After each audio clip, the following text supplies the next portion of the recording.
Hello, Legion. Welcome to I Still Call It a Lariat. This is a pro wrestling podcast. We are an amazing pro wrestling podcast, the greatest in the world. Okay, we're pretty good, truthfully. My name is according to Steve us, who's Zaff. making the rules on who's the best? That's true. It's all a matter of opinion. But my name, as always, is Steve Zaff. With me, my tag team partner, Mr. Showtime, Michael Wright. How you doing today, Michael? Well, you know me, Steven. I'm living the dream. Awesome. A lot of stuff to go over today. Really interested in some of this stuff. This is kind of our blow off episode before some of these pay-per-views are coming out between Double or Nothing and King and Queen of the Ring. But Michael, I know there was something that you really wanted to talk about. Yeah, thanks. So we talk about a lot of different wrestling stuff here on the show, and wanted to kind of give you guys a little sneak peek into some of the other wrestling stuff that we participate in. If you've ever really wanted to be one of those guys that book the shows, put together your own cards, your dream matches from the 80s and 90s, there's a game that we've been playing called 80s Mania Wrestling Returns. All of the characters are you'll resemble some of the wrestlers of your youth, though they're completely different. But this game is fantastic. You get to book your own shows. It goes from 1980 to 1999, some of the best feuds, and you kind of play booker. You're the commissioner of your own show, and I think if you haven't checked it out yet, you should definitely check it out. I have a lot of fun with it. I'm in my third campaign of it. I'm at 1995, and I figured out ways to make myself. You can't make your own characters or anything like that, but there's a wrestler in there called Chance Solar, who's kind of Han Solo, and I always just pretend like he's me. So he ends up having really big title runs and feuds with the likes of the Jet Set Stutter and other classics of a bygone era. The flawless one, if you will. Yep, he's been world champion a few times. I am also a huge fan of this game. I've actually started playing the modern wrestling Mania one of it. I am a little bit bigger of a fan of the retro one, the 80s one as well, but both these games are just amazing. If you're a wrestling fan and you're not playing these games, you should probably start playing these games. It'll consume a good amount of your time. Yeah, it's a lot of fun. We'll leave the links in the bottom there. Just if you want to mess around, have a good time with it. All right. Now, with that out of the way, as always, we would like to shout out our nonprofit, Tap Cancer Out. Tap Cancer is a jiu-jitsu tournament that they hold around the country, and they help with places like Alex's Lemonade Stand, American Brain Tumor Association, Isabella Santos Foundation, Little Pink Houses of Hope, Camp Sunshine, Christopher's Haven, the Sidney Kimmel Comprehensive Cancer Center at Johns Hopkins, CureCervicalCancer.org, First Descents, and Tom Coughlin's J Fund. Again, this is one of those ones that's really important to me. The links for all of that information will be in our descriptions along with our social media stuff, which also has links to we'll have links to 80s Wrestling Mania and the varying nonprofits and supporters of the show. Unfortunately, we do have to bring up a wrestler passing away, John Bad Bones Klinger. He was a European wrestler. He was on a couple of TNA outings. We do not know him personally.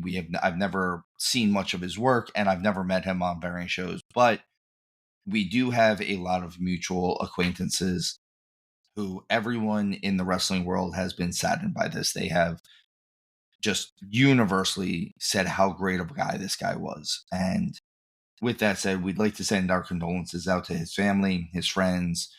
This is always sad. He seemed as though he was a younger gentleman, and always sad to see someone who everyone so universally liked pass.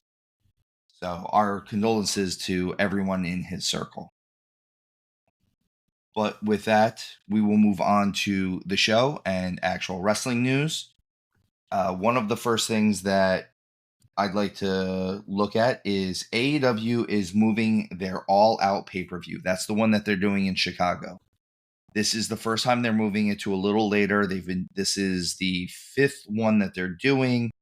They normally do it Labor Day weekend. They're moving it to a week later. I think this is a great idea. My main reason is because they are not going to move Wembley, and Wembley was still a week before this.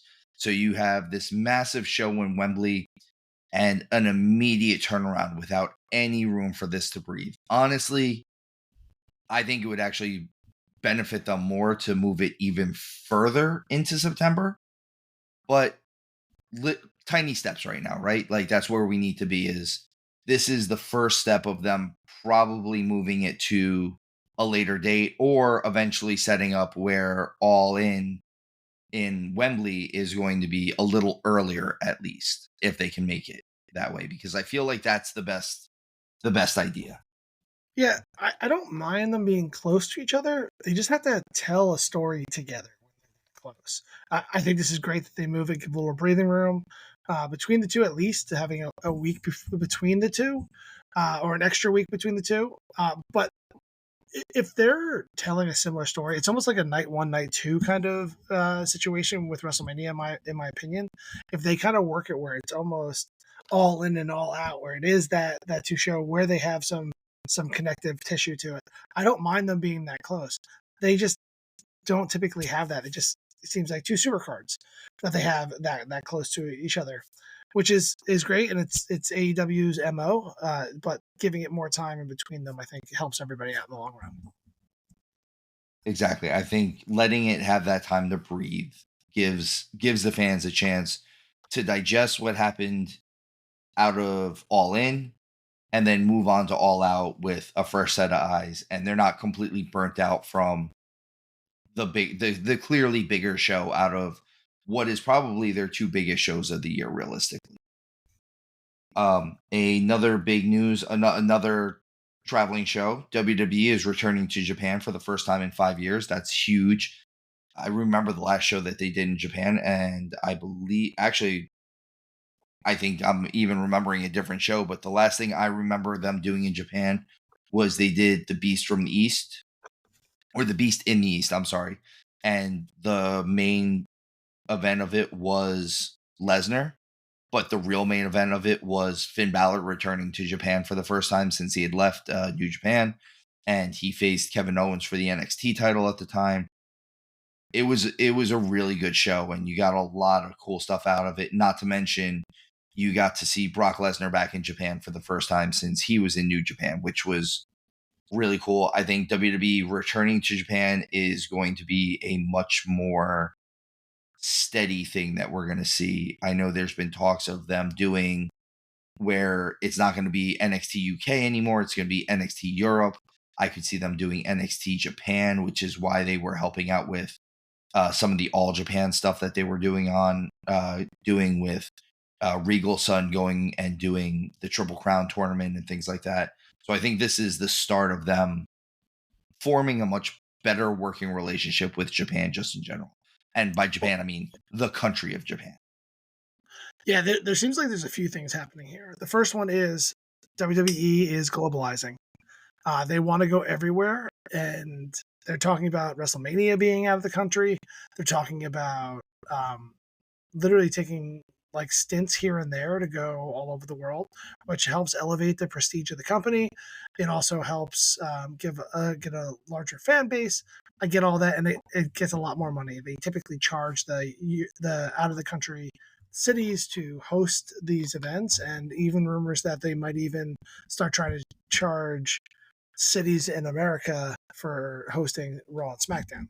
So that, I mean, wrestling, you're in wrestling to make money. That's what they do, right? So that's out there and great. But I've also heard that they're actually going to start aligning with some more of the wrestling promotions in Japan. So I think you might see some more crossover. I think there's starting to be like a Civil War esque thing happening within the wrestling world, where it's team AEW versus team WWE, and kind of seeing where that takes us. And you might see like coalitions starting to form. Just more of that wrestling tribalism. It's amazing. It's not amazing whatsoever, but it's a thing, I guess. Kind of like the Beatles and the With it, Stones, right? But if it does get us to start experiencing more of the global wrestling landscape, I'm actually kind of for it. Because, like, right now, I'm not really paying all that much attention to any of the global stuff except for what Nick Nemeth is doing, right? But if WWE starts bringing in people from some of the other promotions, not New Japan, but some of the other ones, maybe we'll start seeing more of that talent and bringing those styles in, sending our styles out. It could be good for the wrestling industry in general. I also think that by having Triple H in charge, he's a little better suited than his predecessor was to seeing the foreign wrestlers come in and maybe being able to showcase them a little bit better. Whereas I feel like up until recently, every time we've gotten Japanese wrestlers, a lot of times it seems like it's almost like a caricature of what they were. They haven't. It's one of those things we just never see some of these guys really, really get up as high as the card as maybe they could or should. Shinsuke Nakamura being a prime example of this. A lot of people just really disliking the way that he was brought in originally on the main roster. I My only knock on anything is if you're going to work a WWE schedule, working a Japanese strong style is very difficult. You have to switch up your style at least a little bit because you can't work, 45 weeks out of the year working that Japanese strong style. They don't work it that way. So the fact that they don't do it over there is just kind of proof that you can't do it everywhere. So I get that, but Shinsuke is getting kind of buried right now. Like, he got drafted to SmackDown. We haven't even seen him. I haven't seen him yet, and I love Shinsuke. Don't get me wrong. I Yeah, love Shin. A lot of these guys they're awesome and they're cool people on top of it. But I'd love to see a little bit more. Again, like you said, the global landscape of it seems like it'd be awesome. A global superstar that we haven't talked about since WrestleMania, The Rock. We get the first shots of The Rock as Mark Kerr for the new movie The Smashing Machine. For anyone who doesn't know, Mark Kerr was an MMA fighter. He was he was cut along the same lines as basically the Randy Couture's and the guys like that, where he was just an absolute beast. He did it was a lot of amateur wrestling and then would just destroy people. But if you look at this picture of The Rock, he looks absolutely nothing like himself. He looks almost exactly like Mark Kerr, which is phenomenal. It's done by the A24 studio, which is the same studio that did the Iron Claw. I'm a huge fan of that movie. I'm a huge fan of a lot of their work just in general. So I think this is going to really, really come off as a good movie. Again, we've been wrong before, but I can't wait for this to come out. I was really excited for Iron Claw to come out. I'm getting more excited for this to come out now as well. Which takes us to actual wrestling promotions. Showtime, I'm going to let you take over for TNA a little bit because we're going to talk about your favorite, or I'm sorry, one of your favorite wrestlers in the world. yeah, yeah. So TNA, I know that it seems like the world is revolving around WWE and AEW these days, but TNA doesn't deserve to be ignored. And we want to try to cover them a little bit more regularly on this show because there's actually some pretty good wrestling matches that are happening over there. And honestly, we all kind of sat up and took attention because Joe Hendry did his thing and made the world believe in him. And it's funny because I'm calling it now. Joe Hendry is going to be the next TNA World Champion. They just had this 16-man or and woman tag team cluster match. It was fine. It was an okay match. You kind of could see everyone got their spots here and there. There's so many people involved. Every single TNA champion, and if you That's notice, Showtime's way of saying that it was better than you thought it was going to be, but it still was a 16-man tag match. there was 16 people. in the like they couldn't even stand on the ring apron. There was 2 people on the ring apron, 1 person in the ring, and 5 people on the outside. Excuse me. Or uh, or when you have 1 person quitting through halfway through the match, which I thought was really funny when the X Division champion, now his name is escaping me. Mustafa Ali. It's Mustafa Ali. Sorry, Mustafa Ali wouldn't get tagged in by the system, and he decided to take his ball and go home. When he went over to the ring table and said he withdrew himself. I thought it was really good storytelling. There's a decent amount of storytelling going on within this company. There was a couple of cool promos throughout the night. I thought it was interesting in the 16-man tag where Joe Hendry was the only one that got the mic to talk to everybody in the crowd out of all of them, including Matt Hardy being there. And then he picked up the win at the end out of all those people. So, I mean, I'm just kind of reading what the cards are telling me right now, but I'm going to call Joe Hendry's your next world champion after you see Matt Hardy and Moose go at it. I'm assuming that Moose is going to retain there, and then Joe Hendry's going to come and save the day. The local town hero. I know it's an old gimmick for him, but if you actually watch if you watch this match, there was actually some really cool stuff going on here. Leon Slater and the Allen Angels match. You should check that out. They put on a really good one. It was a fast-paced match. It's exactly the type of wrestling that I'm looking for. There's some cool storylines, and one of those little things I want to nitpick right now is whenever someone's sitting on the outside of the ring and they're doing the 10 count and they're dead on the outside and they get to 9 and they're still on the floor, but at 9.5, they have all the energy in the world to jump up and slide under the ring. Steve Macklin shows you on Impact how to do a 10 count correctly when you still get in at 9.5, but you don't have to play this little sprint at the end like you got a boost of energy out of nowhere. He does it like a pro. So I think if you guys are looking for a little bit more in TNA, I'm actually starting to get a little bit into it because you have Jonathan Gresham has a cool mysticism storyline going here where he wears the big squid head. The referees are starting to puke up black ink and stuff. There's something going there, and there's a nice slow build to his return. And Santino Marella is hysterical in this. I'm dying for him to get a very serious, straight-laced assistant who can just hate their life working with him as he comes up with some of these crazy ideas, and he's over the top, and he's just standing there going, "But sir, we can't do this thing. No, sir. No, of course I'll get it done, sir." Like I'm just like that character alongside him would be comedy gold, and really without like taking away the fact that he's running the company. So I would love to see some stuff like that, and they could turn a corner without doing too much. They got some good talent there, some old throwbacks of people that we really like to watch, some young talent coming out, and so I think you guys should kind of pay attention, particularly on the road to Slammiversary. They are starting the Road to Slammiversary tour. I saw it starting in Montreal, I believe, and I believe they're trying to make this a big pay-per-view. The Slammiversary pay-per-view used to be pretty big for TNA because it's literally the anniversary show of their first show, so that's why they always do it.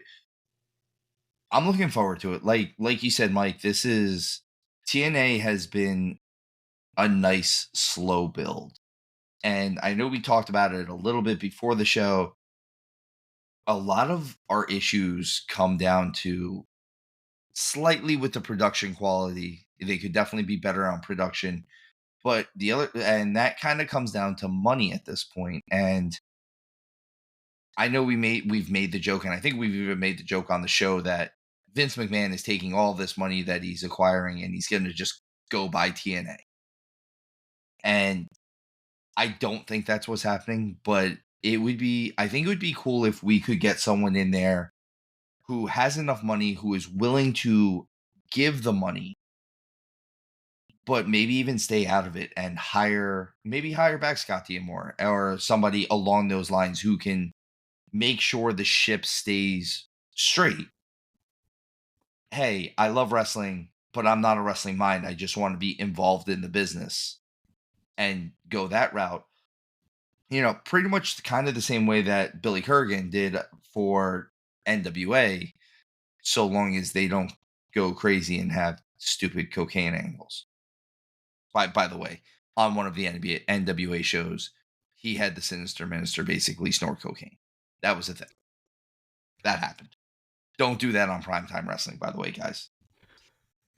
I think TNA I think it's on a nice upswing, honestly. And like you said, it's time that we all really, really started taking notice of some of the better stuff that they've been doing. It's been good enough that we shouldn't be ignoring it. You're right.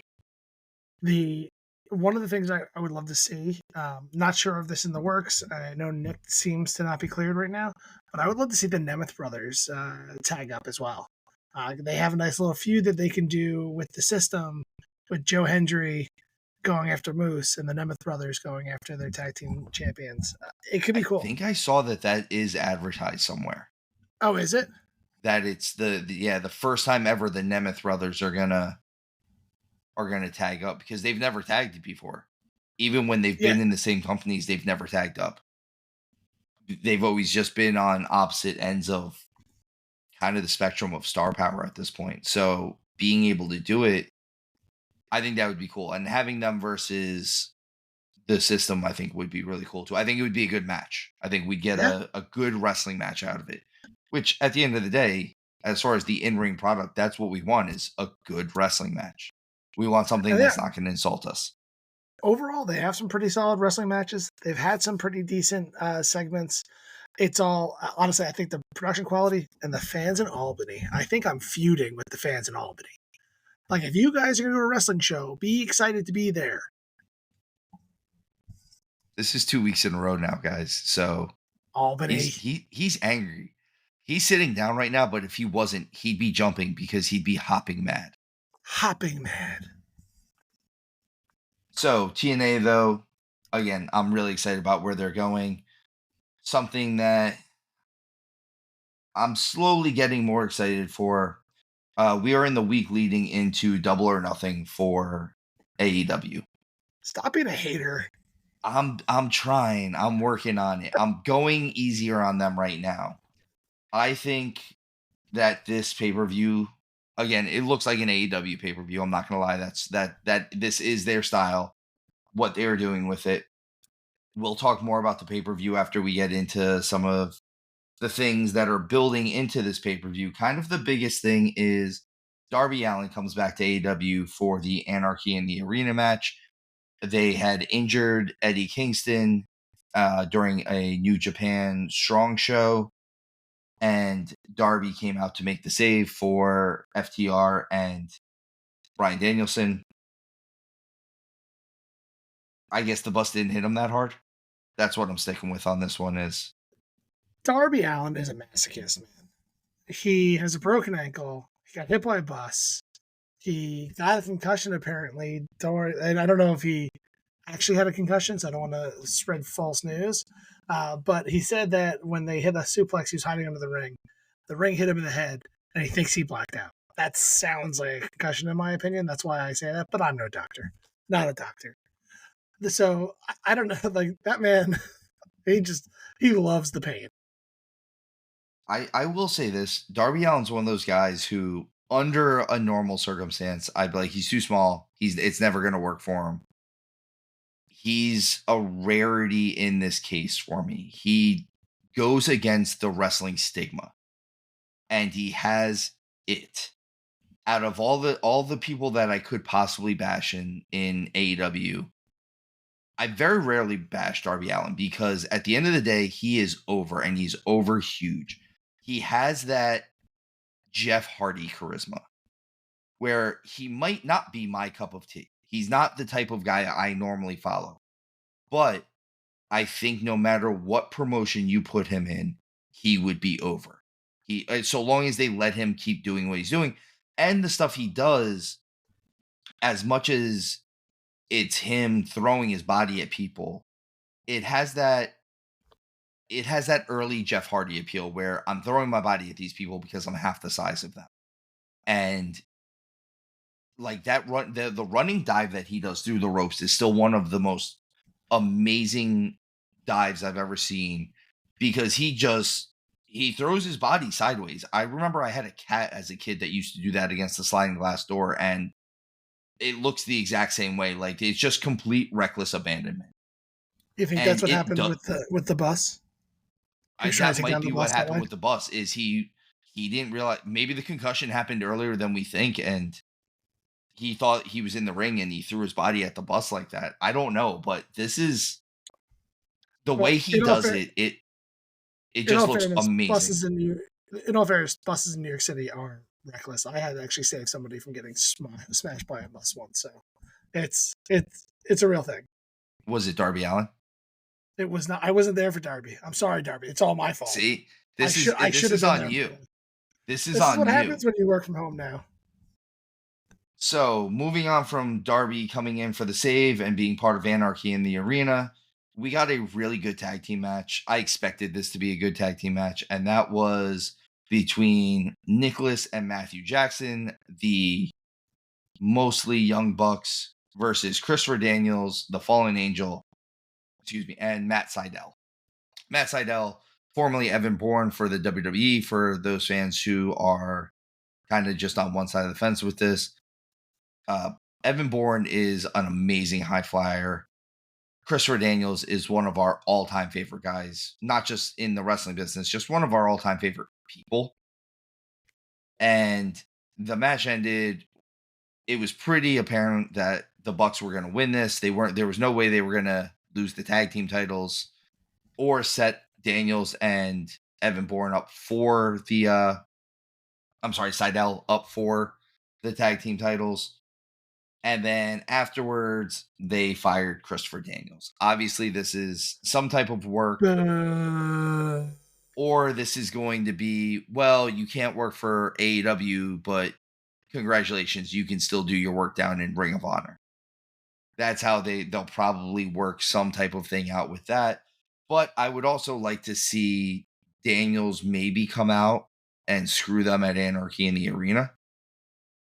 That would be kind of cool. I don't want to see this be the end of Christopher Daniels on screen, because I do love Christopher Daniels. I think his on-screen presence is amazing. I think everything he does is kind of top notch, and he's not a young man, and he's still going out there and putting on a pretty good match. Yeah, this can't be the end of his on screen, in my opinion. He deserves a better ending than that.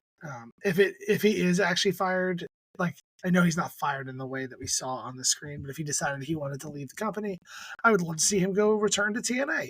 So that would be awesome, in my opinion. But yeah, there's definitely some sort of work. We'll see kind of how it works out. This wasn't even the best tag team match on the show. The first one with Danielson and Mox versus what was it, Fletcher and Cobb, was a great match too. This show overall was a really good Dynamite. So I will say this, and it could just be that I'm personally more invested in Christopher Daniels. I liked this match better than the Blackpool Combat Club and Mm-hmm. Fletcher and Cobb. I don't know. It seemed, the Fletcher and Cobb match seemed like it was a little rushed for me, where I think they were trying to move at a faster pace. And I know you enjoy a faster pace match, but it felt like they were trying to do it, and kind of how they've said it about Kyle Fletcher, where he's a puppy with big paws. I think that came out a lot in this, and I'm not trying to knock him. I think he's very talented. I think the fact is that he is bigger than what they're trying to do with him. And I mean physically bigger. He's a reasonably large dude, and I think everyone just sees him as a young kid, so they expect that he's gonna fly around or do something. But I think he's like a legit like 6'4" dude or something like that. Like, he's a big guy. He was bigger than Moxley, and I think Moxley is like a legit 6'3". So that gives you a size comparison for him. I think it's just because he has that baby face, they think he's gonna kind of be a flyer. So I didn't hate the other match. I just enjoyed this match more than Yeah, that one. I was talking more the technical side of things. I like the storyline here a little bit better as well. And I'm always rooting for Christopher Daniels, and I'm always rooting against the Young Bucks now. They got the heat that they wanted. So, They boo. they did get it. Next up, we have Mercedes Moné and Willow Nightingale officially signed their contract. You got what you wanted here. Yeah, we got a tougher version of Willow. This is actually exactly what I've been asking You for. asked for it Is last week, yeah, and they gave it to me. The only and now you're going to knock, complain about it. I'm not going to complain. I'm not complaining about. I'm not complaining about what they're doing. I'm sorry. I'm not complaining about what Willow and Mercedes are doing currently. My knock, and it's again, it feels this way with a couple different things, with a couple of the other belts as well. It feels like the TBS title is bigger than the women's world title right now. And I'm not saying that you can't right. This is a bigger feud than anything that Tony Storm is doing or has done in the last couple months. And I'm not saying this that I don't like Tony Storm. I love Tony Storm. I love her gimmick.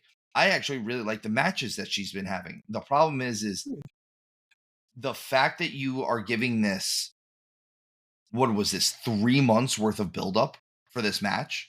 And I And realized that this buildup is because Mercedes hasn't been cleared until blah, blah, blah time.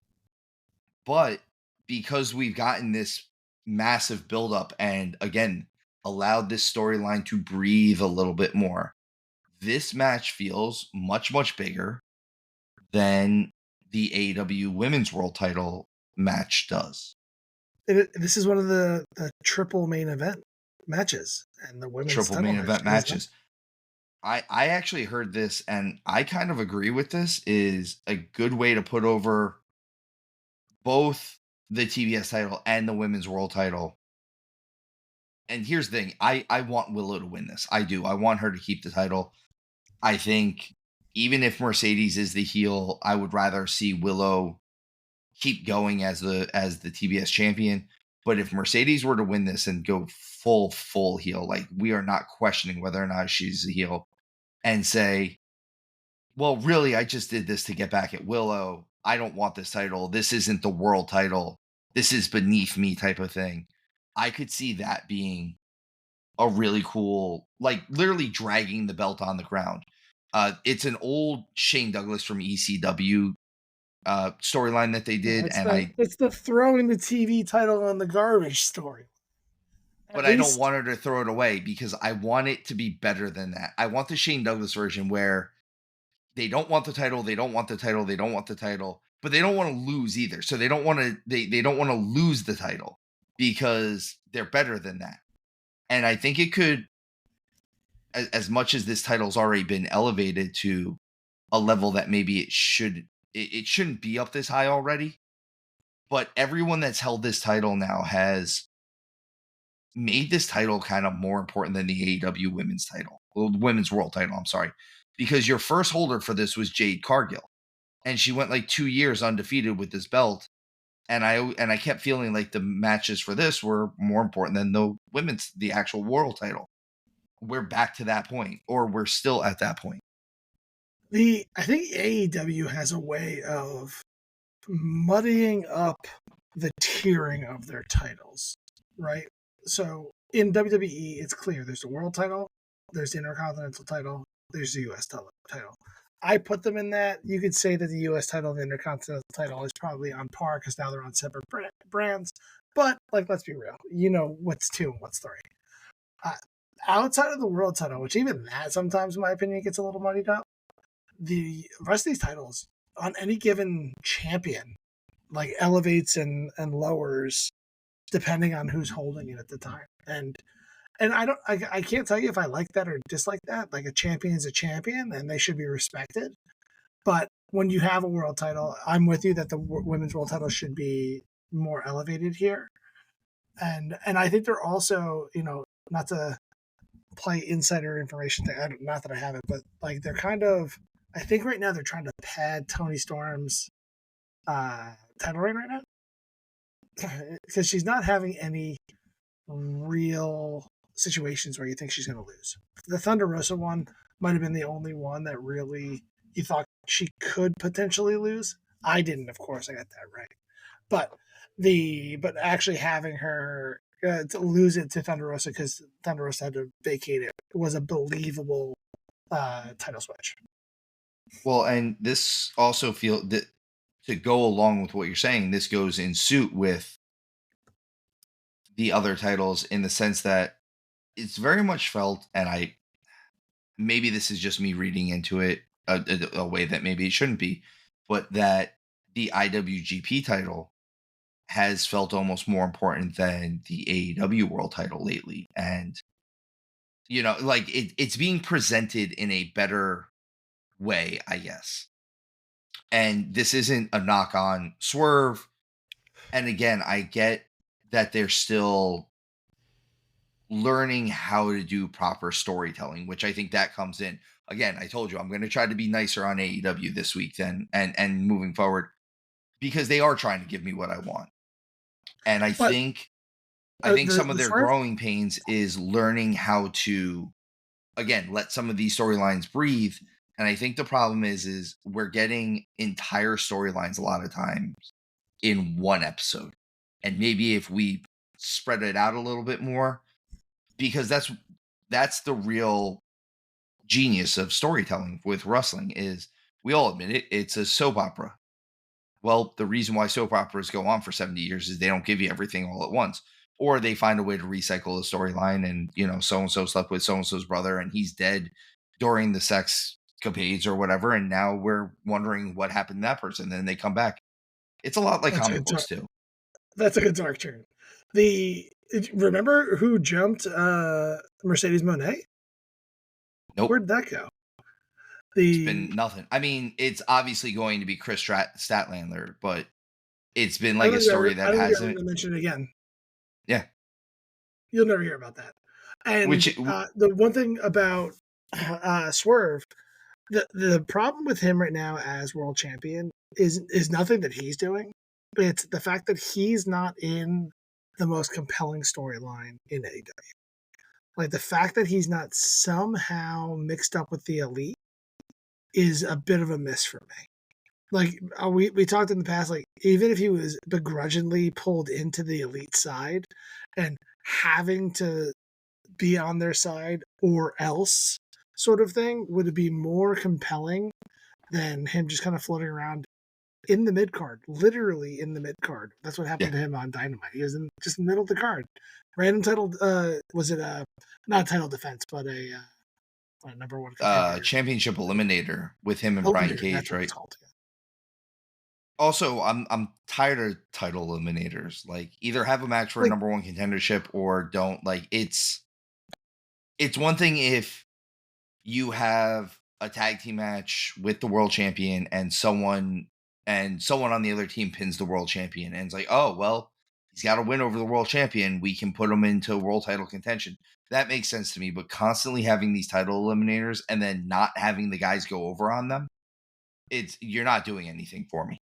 I'm with you. I'd rather see a number one contendership match once in a blue moon. If you have somebody come out and say, "Hey, I want a shot, and I'll put it all on the line.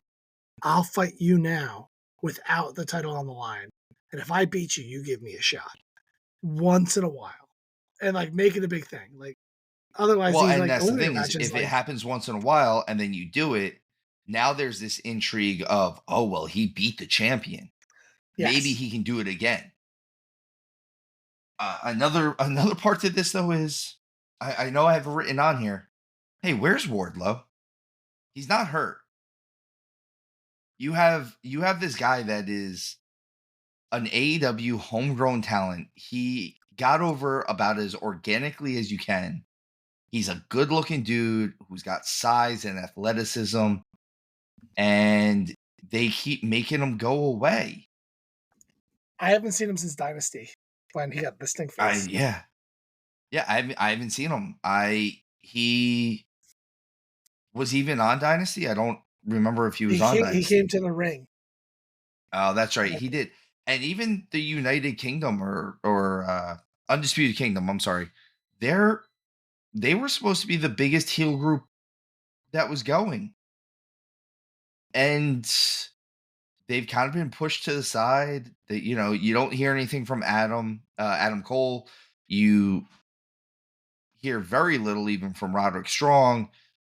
The the Ring of Honor Tag Team Champions are just that. They beat them in the first round of the normal tag team tournament, which again seemed a little flat for us.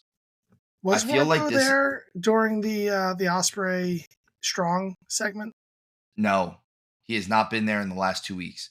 I've Okay. seen him at for stuff for signings and things like that, but he hasn't been on the show itself. And this was supposed to be the guy that they were sending after the world title at one point, and they Uh-huh. did. And then Joe beat the crap out of him, Yeah. and Good it little was smush. just done. It was a thing, and then it was done. It's again, there's I think my main knock for AEW is going to be that we need to keep a more concise storytelling aspect to this. If we're going to, I'm not going to knock their matches. I'm not going to knock anything else. I'm not going to knock their talent. What I'm going to say is that I think the aspect of their storylines is the fact that because a lot of them are told within one episode, a lot of times even we're losing out on storylines that could just keep building and growing and being better. And Hmm. I'll say what you said last week. These are growing pains, right? Like this is you're a 5-year-old company, but the other thing is you're not doing this at the I'm trying to be nicer, but the fact of the matter is where they should be at 5 years is not where they're at 5 years. They should be further along, and that's not what they've gotten to. So I think that's where my unhappiness with them is. I'll say unhappiness, disappointment, if I you would like to will. just see. So I'm not mad. I'm just disappointed. I think they need to increase their production quality. I think you need more vignettes, little things like that to kind of talk about what happened in previous weeks. That would go a long way here to keep those storylines going.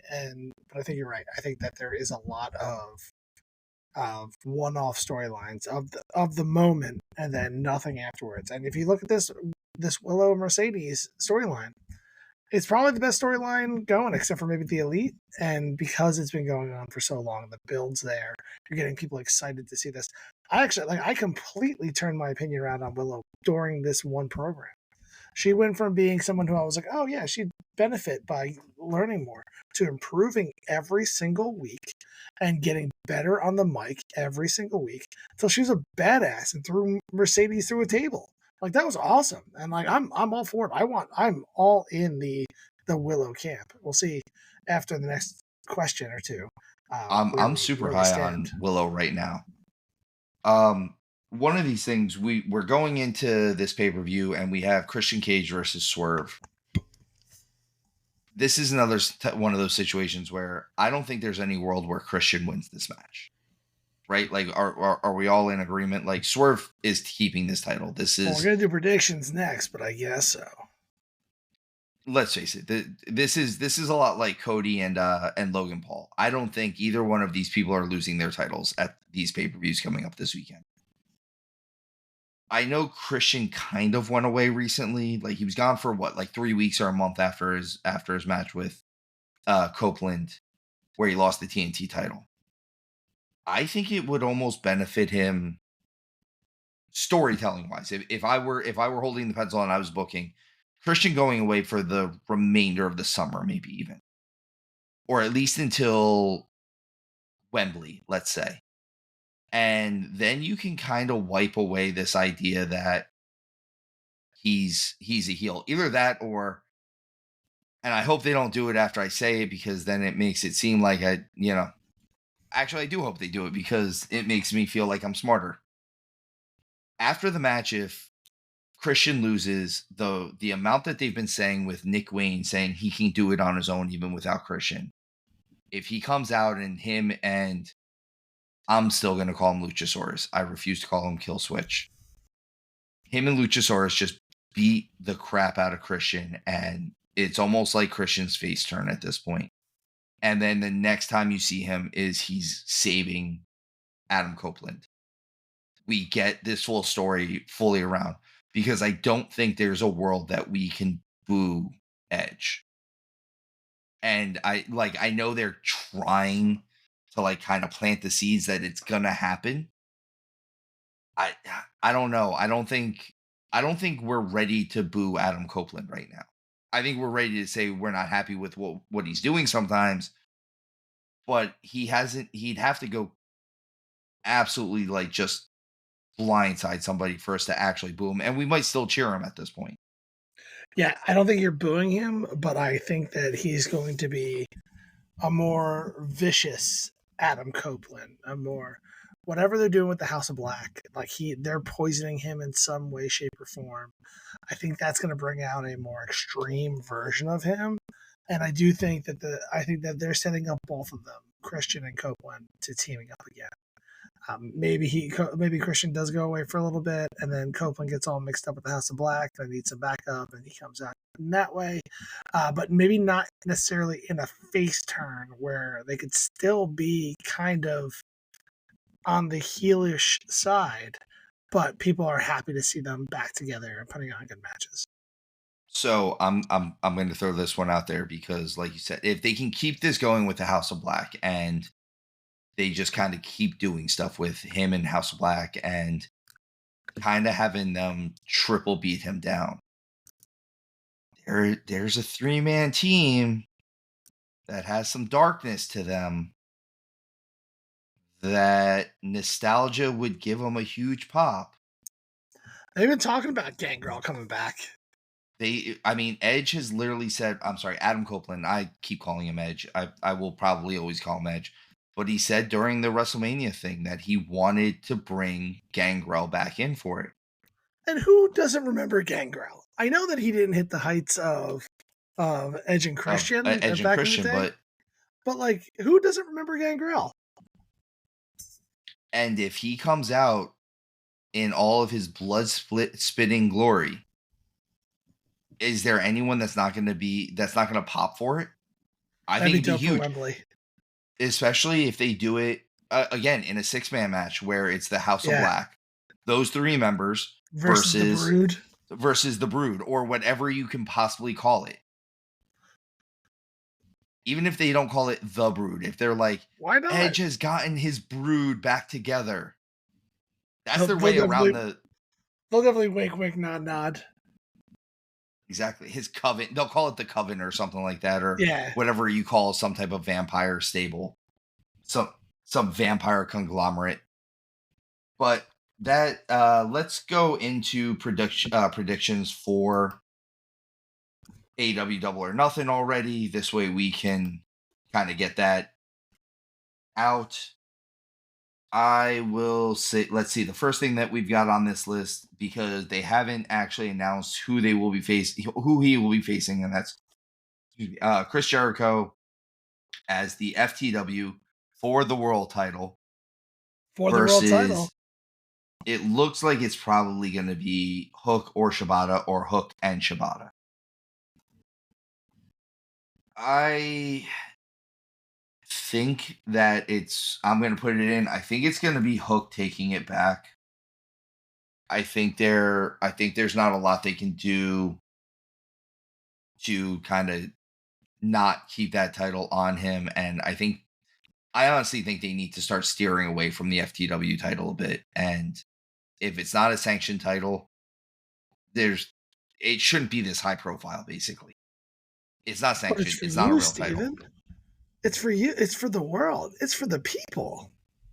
You're picking Jericho, aren't you? Oh, well, so I have provisos. This is not a straight pick.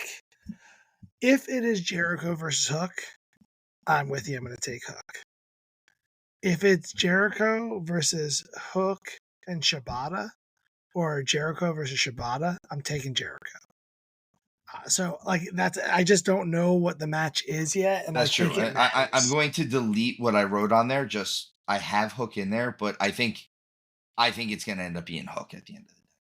I agree. So now if it's Hook Jericho, I think Hook regains the title. I'm with you on that front. I think if Shibata's in this, if this is a 3-way match, I think Jericho retains it. I think that they could do more with this on him, with this new kind of persona that he has, this overly cheesy. I am so in on this new Jericho. He's done it again. You would be. Oh man, it's so good. It's funny.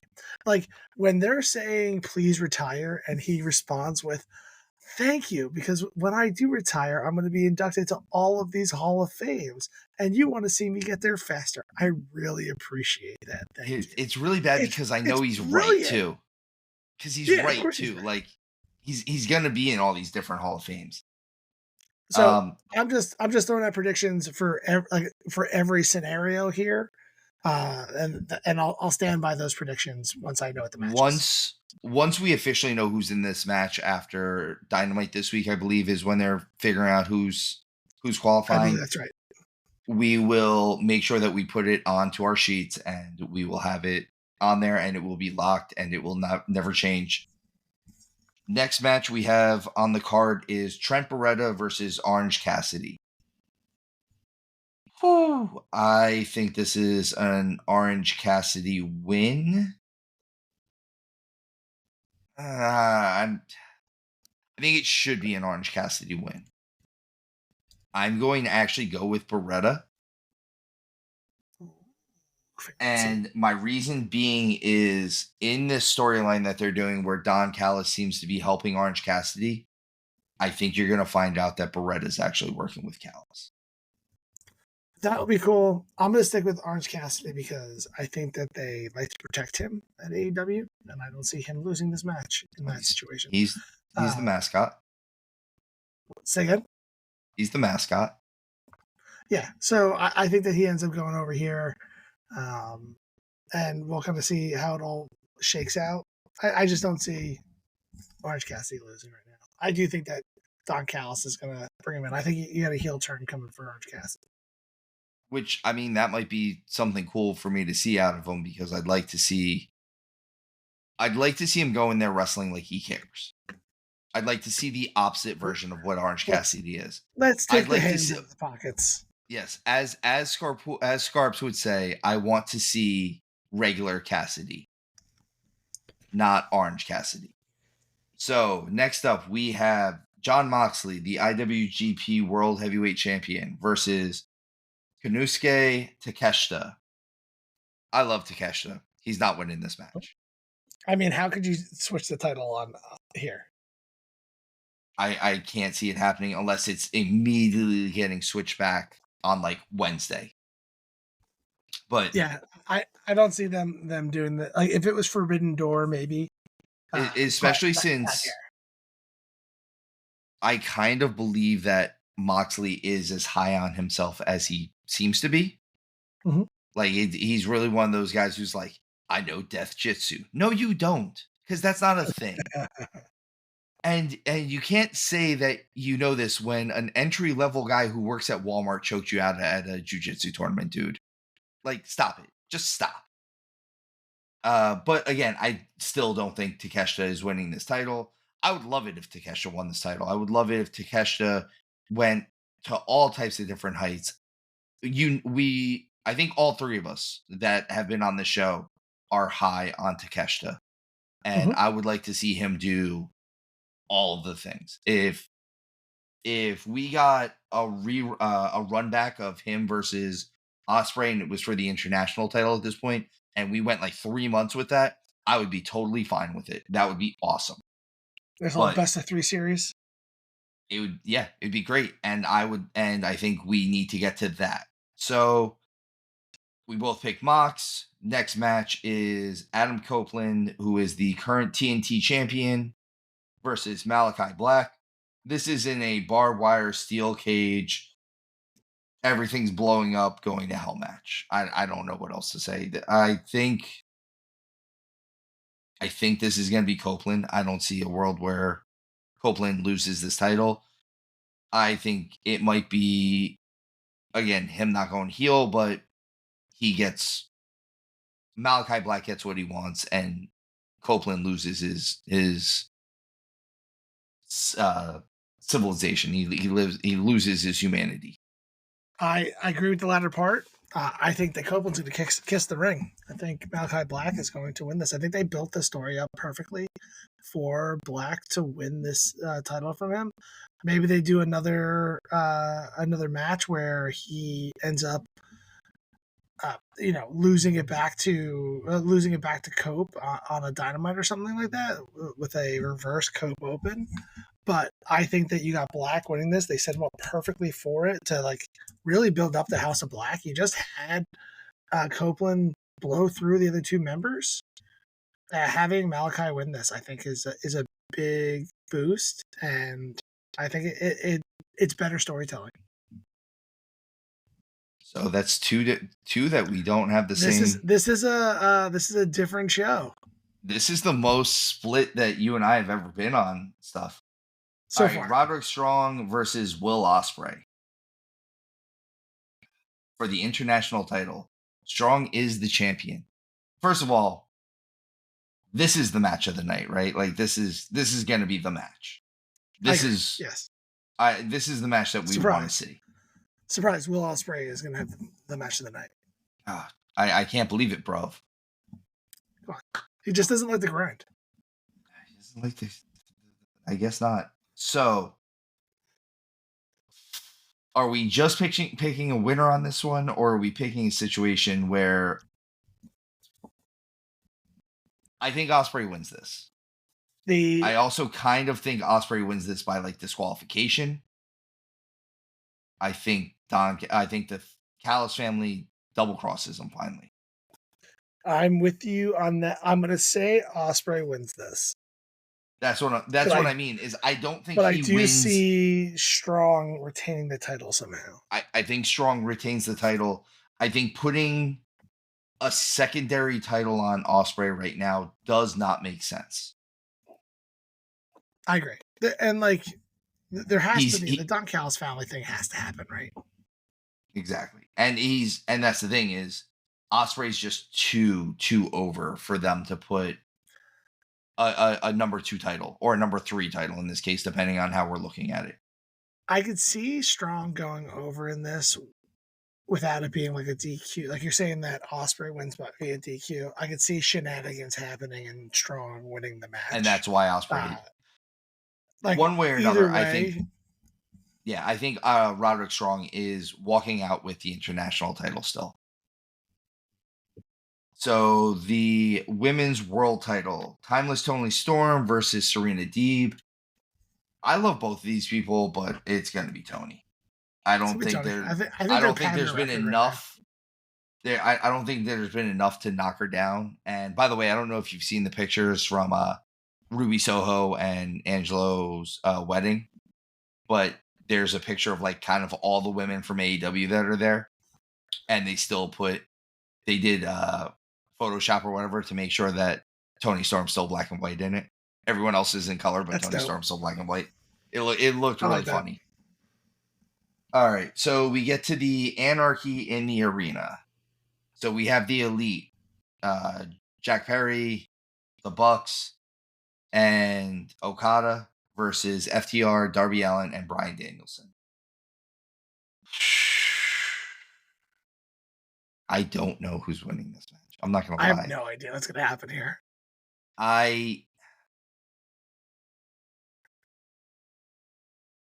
think the baby faces are going to win. That's what I'm going to pick. I think it's going to be, I'm just putting FTR in there. I think it's going to be their team. I think the thing about it is it's not an elimination either. So it's very hard to pick something like this, and it's all over the place. Every time they do this stuff where it's Anarchy in the Arena or Stadium Stampede or whatever they call them, it's just so all over the place. I think FTR needs a win here. Like they really should win this. Like they just lost the tag team ladder match. They've been getting jumped week after week.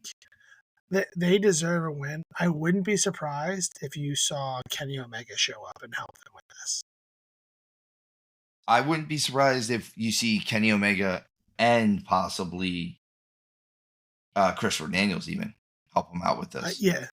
Maybe the two of them in some way, shape, or form. I just think like this is, essentially AEW All-Stars versus the Elite. Like it feels like it's supposed to be for control of the company, but it's not. But is it? I don't know. So that's kind of the way I look at this, and we'll see how it goes. So like right now, I feel like FTR should win this one, but like dealer's choice. So next up, Willow Nightingale versus Mercedes Monet for the TBS title. Willow is the champion going into this. I can tell you who I want to win. Is Willow going to be the champion coming out of this? I almost said Willow. It's Willow. I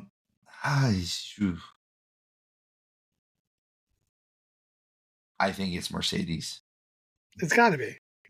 I think so. I think you can't. I wanted you to pick Willow. I want it to be Willow, but I don't see a world where you can't have one of your trust fund babies win in their first actual outing for your company. This program has legs still. Mercedes coming in and beating Willow doesn't end this. Willow beating Mercedes ends this conversation. I can see that. It's got to be Mercedes though. I think it's partially what you just said and partially what I just said. This is Mercedes Monet's first match since she's come to the company, and she's one of the 3 trust fund babies. You can't not give her. She can't not win this match, right? Like if she had a match before this, it might be a little questionable. And finally, the main event. Swerve Strickland, the AEW World Champion, versus the father of the patriarchy, Christian Cage, formerly known as the Instant Classic.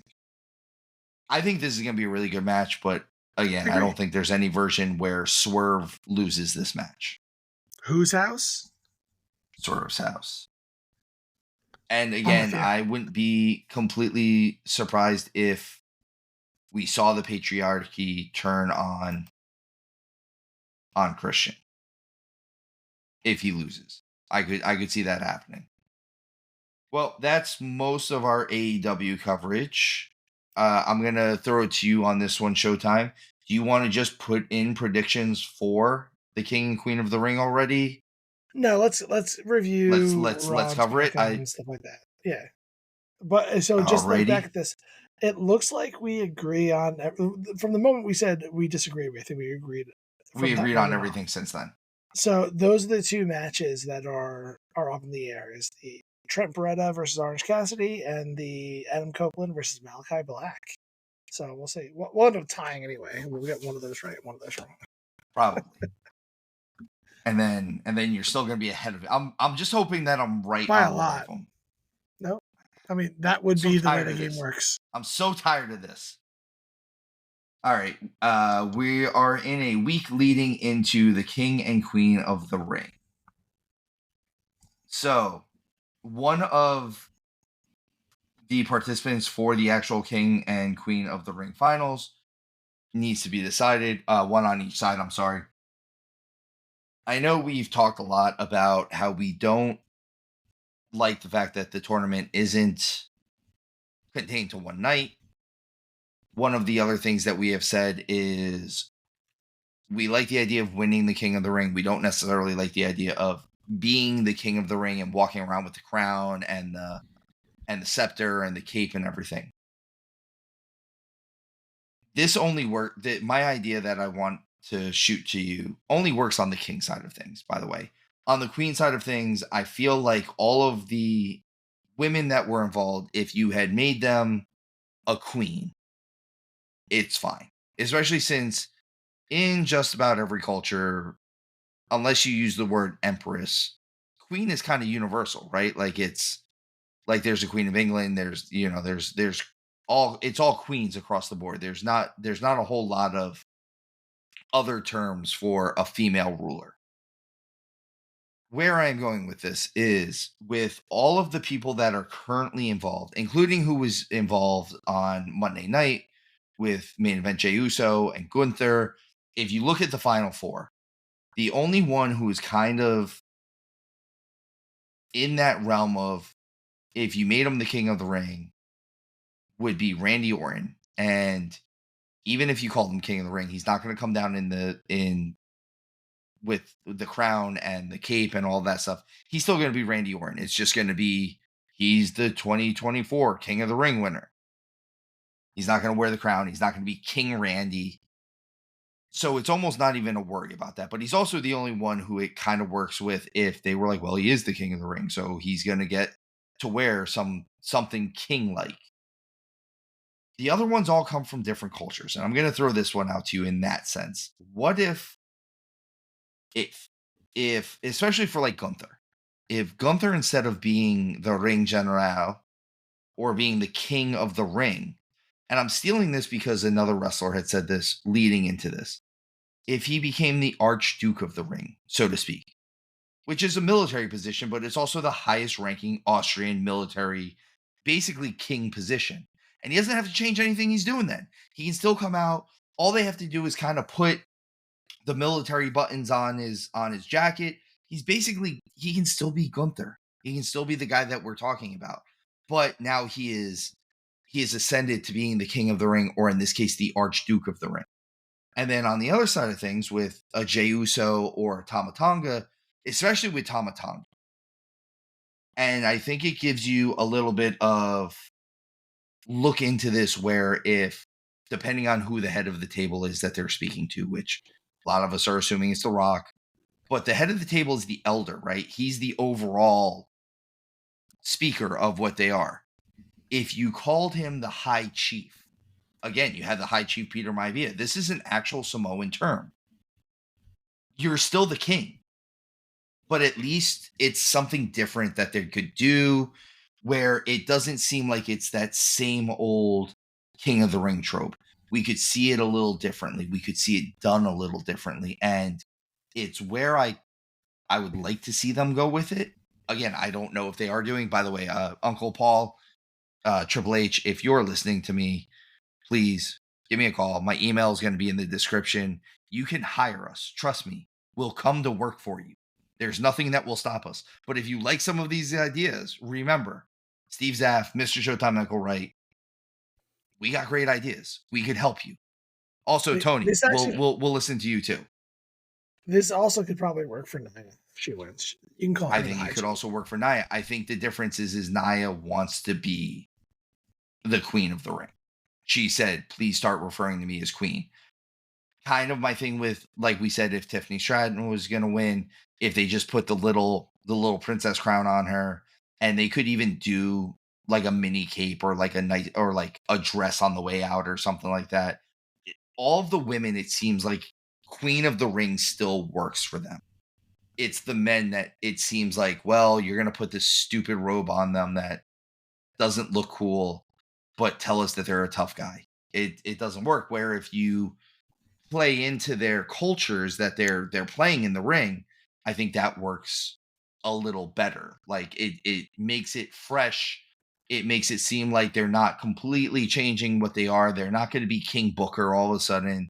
They're not going to be, you're not going to refer to him as King Randy Orton or King Gunther.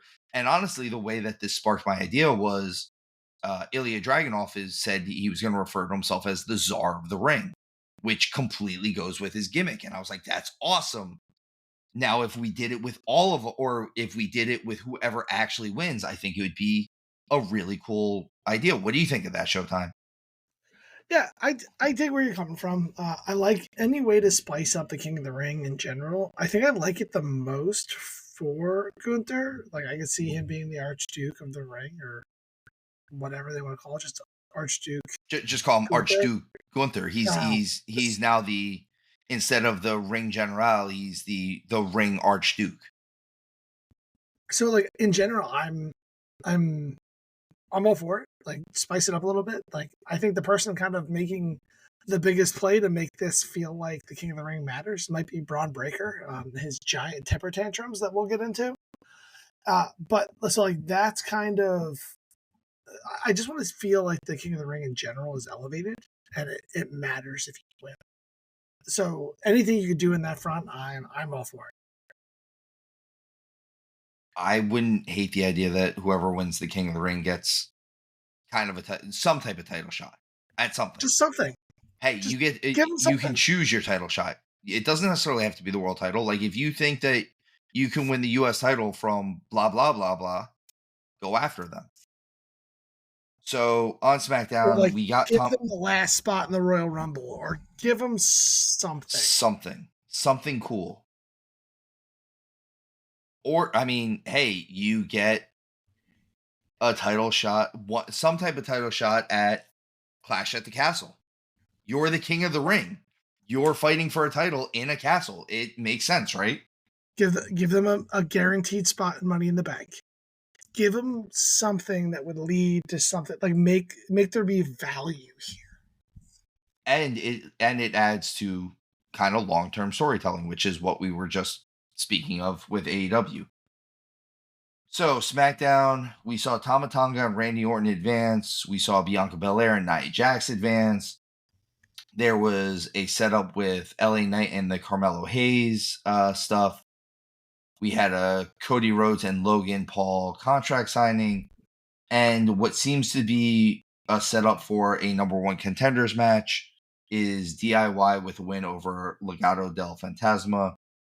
I thought that was a really good match. Again, I think the tag team titles, just in general, on both shows are kind of, they're feeling like they're in a stagnant spot right now where we might get some good matches, but we might not get overall the best storytelling. I'm sorry. I love you, R-Truth, as well, but your stuff is hilarious, but some of the stuff they're doing with the tag team titles just in general seems like it's stuck in the mud right now. Everything he does is gold. I just make him the world champion already. I don't see a world where Tama Tonga beats Randy Orton. At least I don't Not think he anymore. should. I don't think so. Unless again, unless another member is debuting and cost Orton the match. But I think it does more for the King of the Ring if you have Orton versus Gunther. I think that's the bigger finale. And then if no matter who wins, you either have this unstoppable force that is Gunther win and beat Randy Orton, the Randy Orton, or you have Randy Orton, who is the Randy Orton, win. And if he beats Gunther, is it really like, is that a knock on Gunther? Is that going to slow him down? No, you lost to Randy Orton. I'm not really excited. Like, not that I'm not excited. I'm not very happy with some of the decisions they've made here. I think that Jey Uso should have beaten Gunther. I know we're not on the Raw stuff yet, but main event Jey Uso, the name is starting to become more ironic than anything else because he can't win the big match. He loses to Gunther, I know, because of outside interference for the IC title. He doesn't beat Damian Priest. He now loses to Gunther straight up. And I know it doesn't really kill too much of his heat. He gets put to sleep. Yeah.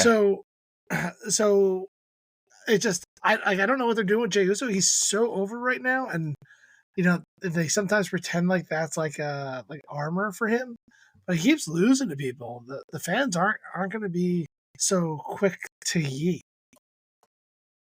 That's the thing, is how many times can you lose? How many times can you lose the big one before someone actually says the words? You can't win the big one. And I think they're almost working towards. That's the thing, is I think they're working towards that, where like, you can't win the big one, kid. You can't win the big one. And I think we're either going to turn a corner soon where Jey does win a big one. He gets some type of singles title, or the experiment known as main event Jey Uso is done, and we get the Usos back together. But he's so over. He's so over by himself that it makes no sense. And I personally think that the King of the Ring should be given to somebody to elevate them. And I think that without giving Jey Uso a title, him winning King of the Ring would have brought him up. And in that situation, I would have thought that Tama Tonga would have beaten Randy Orton. So it would have been Tama Tonga versus Jey Uso. Now, I very much think it's going to be Gunther versus Randy Orton. And the same thing goes with Bianca Belair and Tiffany Stratton. Like, why are our tag team champions in the King of the Ring in general? Like these people who are there I understand why Nia Jax could use the Queen of the Ring championship, or whatever you want to call it, because she had just spent her time on Raw losing to Liv, losing to Becky, losing to Rhea.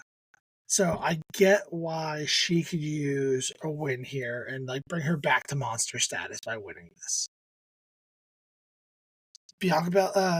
Tiffany Stratton was the perfect one to come out here and win this spot.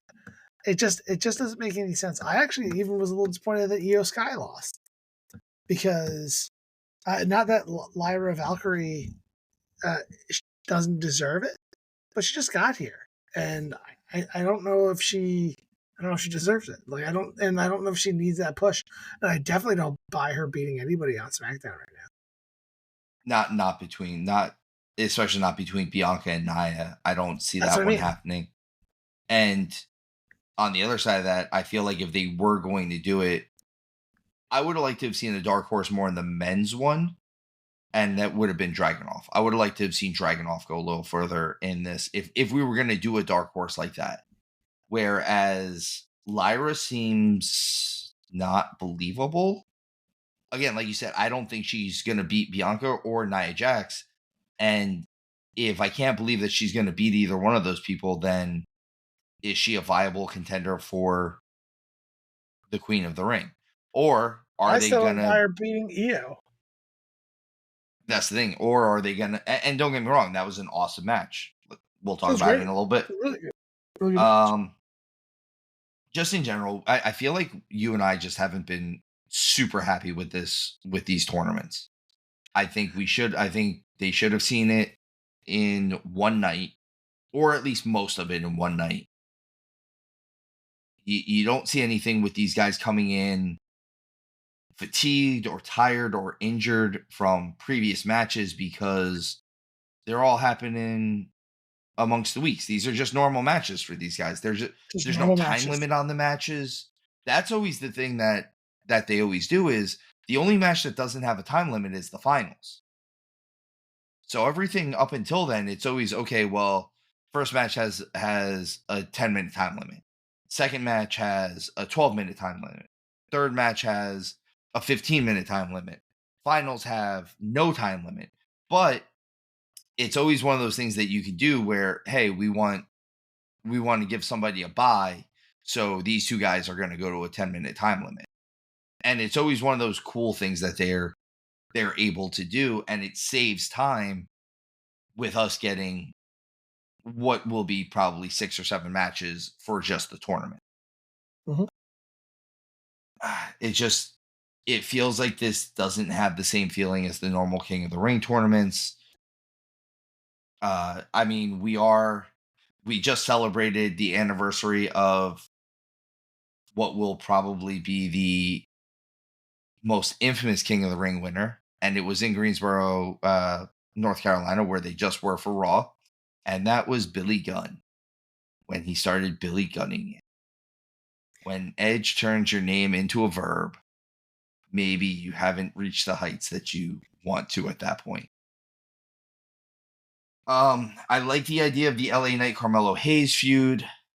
I think if they're going to give them the time to work with it, I love this idea. I think I don't think you can hurt LA Knight with this feud, and all you're going to do is build Carmelo up as. I think this is that setup where, hey, he's going to get humbled a little bit. And we talked about this a little bit, where if he gets a little humbled, maybe he'll come back and do something a little differently. I think this turns into the number one contendership for the U.S. title. I could definitely see that. Which I would love to see that, especially if it over the next, not just at King of the Ring or not just at whatever happens afterwards.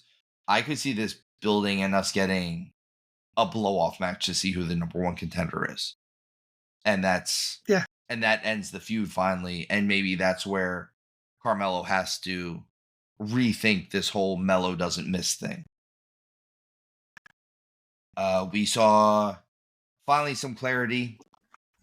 Logan Paul's United States I title. knew it wasn't going to be title versus title.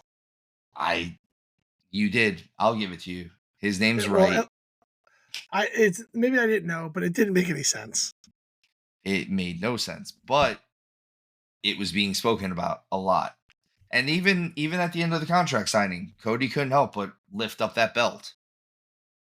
Is it because he's the American Nightmare, so he needed to hold that U.S. title? I don't know. I thought The this contract I signing was good. I thought it's as good as it was going to be, right? Like this is No, it wasn't as good as it was going to be. They keep misstepping this storyline. Like they did it last time when they announced Logan Paul as Cody's opponent by just announcing him as the opponent instead of him taking the spot. And the same thing happened here again, where he was very upfront about saying, I never agreed to defending the US title. I have another contract here. I would have much rather seen a bait and switch kind of thing where you see Logan Paul getting into Cody's face and then the lawyer switching out the contract, having Cody sign a contract that he didn't actually read because he's all fired up.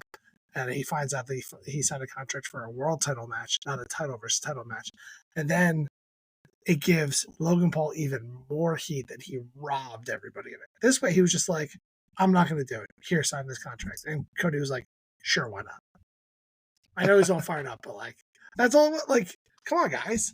Like, this is not rocket science we're doing over here. This is building heat. It's right there. This feud, this program could have been way better with minor tweaks, but with exponential better impact. listen, it's gonna be so good when Cody goes heel. He's not gonna go heel, but Not anytime soon, at least. no, not unless they force him to. So that's kind of what we got out of SmackDown. On to Raw. Showtime. First thing I got on this list is something for you. They gave us a new QR code for a member of the White Six. They're being called the new Wyatt family. I'm not sure what they're gonna exactly be called. I feel like White Six is actually a terrible name, and I really hope they change that. I know that it's supposed to be 6 members, but I don't like it. But the QR code has certain coordinates on it to someone's alma mater. I believe your alma mater, actually. Thus, probably telling us who one of the members is, and that would be to Rowan University in I believe what it would be the lovely city of Glassboro, New Jersey. Glassboro, the borough of Glassboro. The borough of Glassboro, formerly Glassboro State. Glassboro Normal School. and I dig the fact that Rowan University posted on Twitter, X, whatever you want to call it, and went along with this. And I love this. This is great. This is the type of stuff I like to see. If you're gonna try to be smarter than everyone else, this stuff makes it seem like you are actually a little smarter than everyone else. That was a deep cut for that reference to Rowan University. The fact that they went along with it, though. I wonder who thought of that. I really want to know who came up with that. It had to be someone from like New Jersey. I'm sure that they've had. It was Matt Camp. It was the last thing he gave them before he left. Last thing he did, yeah. Yeah. Now then, moving on from that onto some of the actual stuff that happened. It seems like Drew McIntyre is building up this match to definitely be for Clash at the Castle, right? Like he's not cleared to wrestle yet. Where is it going to be the biggest? It's going to be at Clash at the Castle in Scotland. I think we've proven that international fans of the WWE are nuts, especially Europe, but just in general, all of these international fans who are finally getting these pay-per-views, or I'm sorry, these PLEs are proving that they are rabid and they go differently than as much as some of these fans are awesome in the US. France was insane that when they did Puerto Rico, I realize it's still technically an American colony at that point, but they did Puerto Rico last year for Backlash, but it Double colony. was, Look good. yeah, what I'm saying. It's still an American area, but it's not. They had never done a pay per view there, and it was nuts there. Every time they do something in the UK, it's insane. Some of these, some of these fans are just nuts, and I like the European fans. Honestly, I think Albany, New York, could learn something from them. So, Albany, New York could definitely learn something. But let me ask you, what happens at Clash of the Castle when Drew McIntyre's about to claymore Damian Priest and CM Punk comes out and screws him, and then he ends up losing in Scotland? So good, and I don't even think he lays a hand on them. Those Scottish people are going to burn that place to the ground. And let's look into this a little deeper. Punk should be pretty close to getting cleared at this point, if he's Right? not already. We're talking about January. January is when he got hurt. We're in May now. Clash of the Castle is June, I think. June or July, right? I forget the exact date, but it's in the next June, month. and then I think you have Money in the Bank right after that. mm-hmm. But we're at the 6-month mark. And it's been talked about that maybe this injury isn't as bad as we originally thought, because they were saying 6 to 9 months. Yeah, and he was saying he was already healing up. He's taking the sling off. I mean, he did stuff at Mania. Would he have done that? Would he have taken the brace off if he wasn't able to? Yeah, 100%. Would WWE have allowed him to take the brace off if the doctor didn't clear him to do even that? This sets up SummerSlam, right? That's what I would assume. This has been one of the greatest 9-month storytellings that I've seen in a really long time. Two people who are hurt, still getting FaceTime. Like, maybe they should do the same thing with Rhea. I still have no idea why she's not on the show. It's been 2 months since this injury, essentially, right? And there's still no news. Like, what's going on? Tell me. Like, I want mommy back. We all do. Especially since I don't know if I'm buying into Liv Morgan that much right now. I'm not saying she's arriving to the arena with Finn Balor in the background. I don't know. I'm not on board with Liv stuff right now. It's maybe I'll come along, but I'm not super big on it.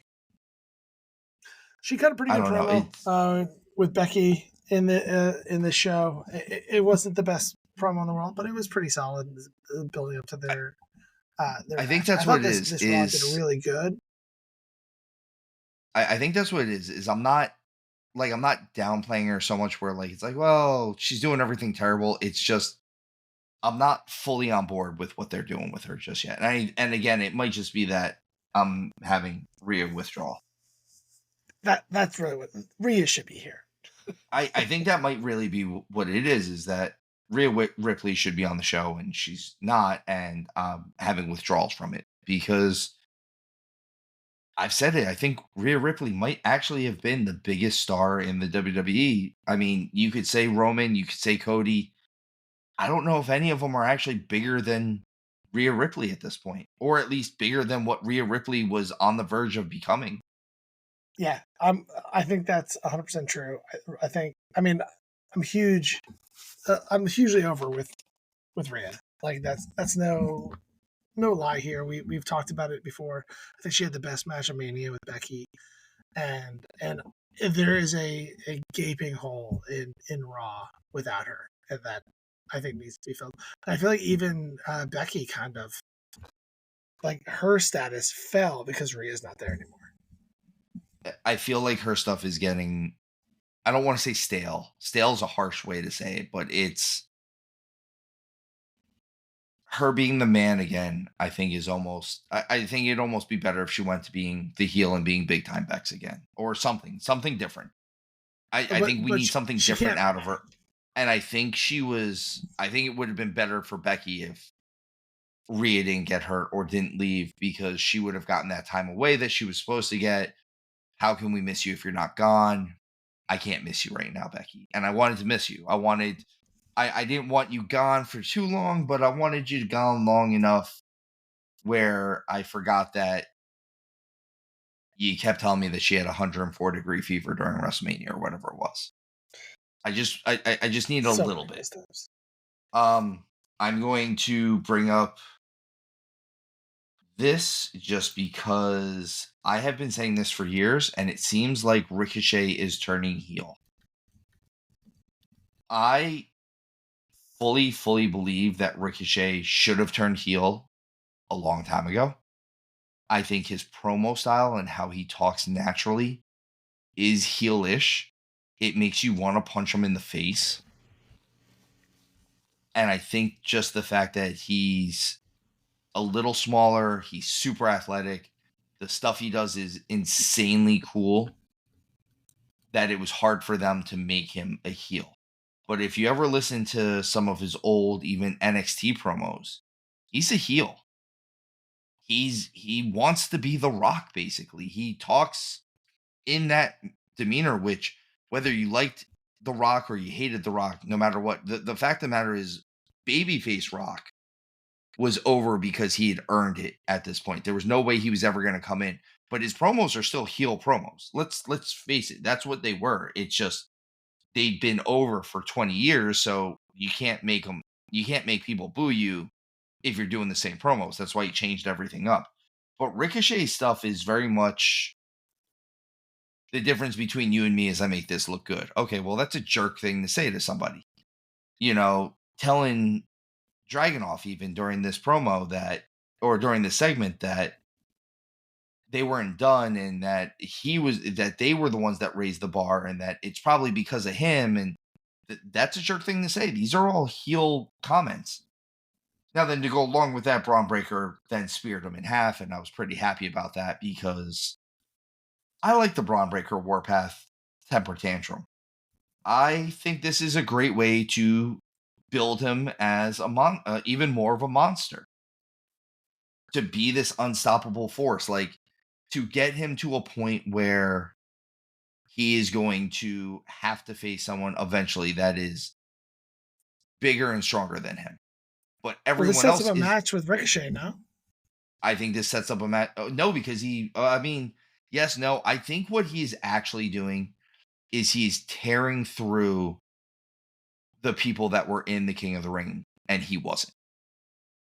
I could see the next thing he does is like spear and Dragunov out of his boots, or one of these other guys, and then eventually he gets to a point where someone has to stop him. And I think the person that he needs is, if they're going to heal him out like this, it needs to almost eventually be like Braun Strowman. Braun and Braun go at it. But he needs someone who he doesn't look like he's 19 times their size. And there's not a whole lot of people in WWE right now that Braun Breaker doesn't look like he's a man compared to children. Well, the At way least they're guys looking that, right now, it looks like he'd go over on Jey Uso right now. well, and that's the thing is, they're even Jey Uso, even the Usos, like, but if you're not in a main event program or haven't been in a main event program recently, none of these guys look like, if we're just going purely off aesthetics, they don't look like they hold a candle to Braun Breaker. Mainly because they don't. You said it yourself. He is the prototype for how a star should be given. He's got size, he's got a look, he cuts a good promo. And poor Kale Dixon, man. Oh, he got absolutely destroyed. He gets hit with the chair. And in all honesty, I blame Bully Ray for what happened here. I know that's from left field, but with his comments around Orange Cassidy and taking somebody out on a gurney, the way to take somebody out on the gurney, Him saying that out loud is what made, I think, WWE say, okay, let's show everybody how we take somebody out on a gurney. So, Bully Ray, Kale Dixon, that's on you. You This is did that on to you, that poor buddy. kid. Oh, this poor guy. Poor guy. Um, so Judgment Day seems to be in some type of disarray. You think that they're breaking up right now? I think that this is not going to be a formal breakup, but like a almost dissolution. The Finn turning to Damien and saying, "I wish it was us out there," instead of JD. Which, trust me, I get it. I'd much rather go out there with Damien Priest.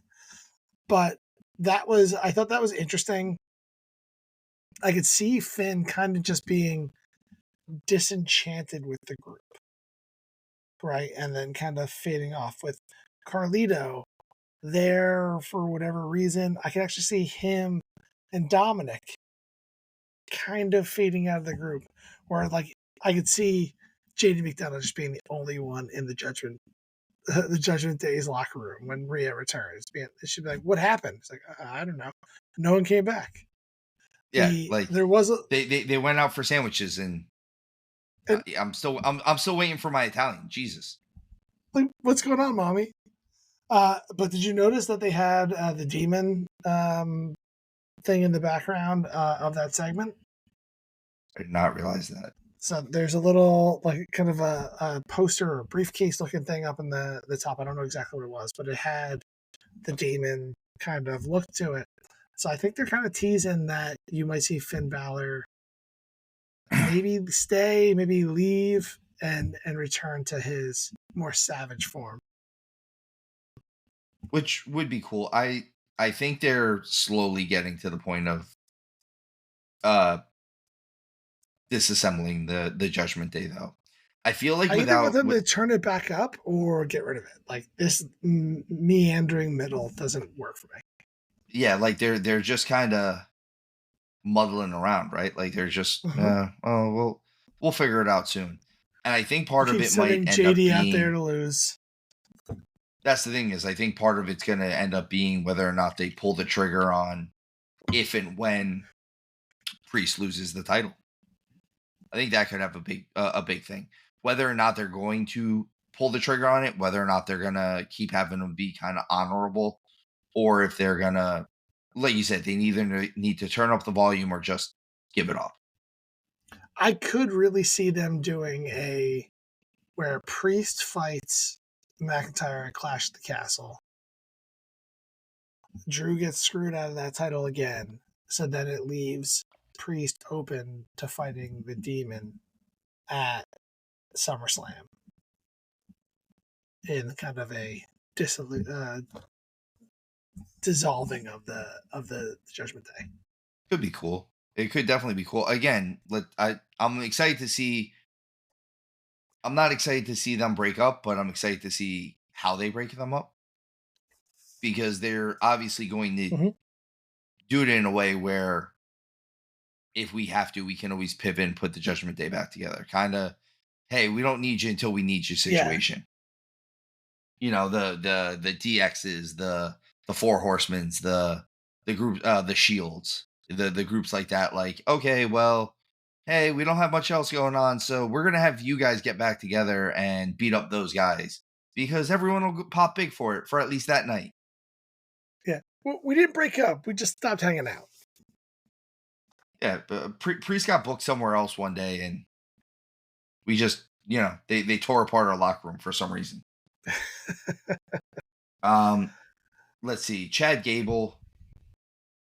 I think Gable. I think this feud, this 3-way feud that they have going on, this storyline that they're doing is awesome. I I love agree. the mind, the body, the soul thing that the way Sammy cut the promo. I Really well said. love I love what Bronson Reed said to him later that it's not personal, it is just business, and my business is hurting people. I like what Gable is doing. I like Gable having the moment with the Creed brothers, thus seeming like he's probably gonna bring them into the mix. I just don't know if I buy them. I don't know if I buy Sammy losing the IC title. I think if there is a title that's going to change hands in Saudi, I think it is the IC title.